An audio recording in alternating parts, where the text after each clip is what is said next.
man dama am droit laa ilaha illa allah muhammadu rasulullah.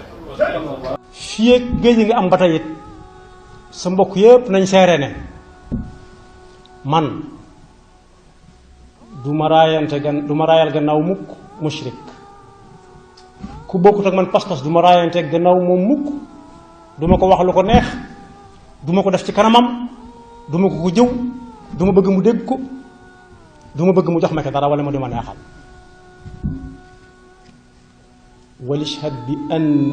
anni laa udaahinu mushrikan xalilan xabiban lilladi karrama aljamba.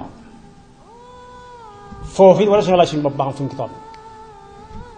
raay lante gannaaw moom dane du ma ko def mukk ba muy waxaat leneen ba muy ñëwaat fii waxaat leneen lu bokk li mu waxoon te loolu mënut a am. te man fausse laa leen di yóbbul en français bi zarfil hasanat.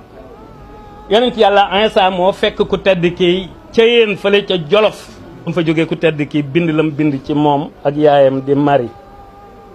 jamono jot nag loolu ñu war ko tasaaree nu ne war a wane ni Iisaa kat la ko fa indi woon mooy dénk chrétien yépp Serigne Touba looloo ko fa indi woon. léegi nag bu dee ci xel rek laa wax de ndax xel nangu na yonent yàlla Iisaa yàlla ni ko yaa gën ci yonent yépp ba mu des yonent bi alayhi salaatu wasalaam ndax ci leeram laa la binde waaye bu dul moom yaa gën ci yonent yi waaye nag képp ku la doon tuddoo dama koy lakk ndax xel nangu na ko mu ko Isaa wut ay pexeem fekk sauveur de l'humanité mu dénk ko njabootam noonu la tëddee moo tax dinaa dugg église ak lan. feneen fu muy wax ca kanam ne xadd xultu waxoon na ci téeréem ne fu ngeen gisee ma ne xultu maa ko waxal sama bopp maa ne moo fa teew waaye xadd xultu waxoon naa bis bu yàgg baytan wa huwa xayru shaahidi wa laysa man samia kal mushahidi. dégg naa ko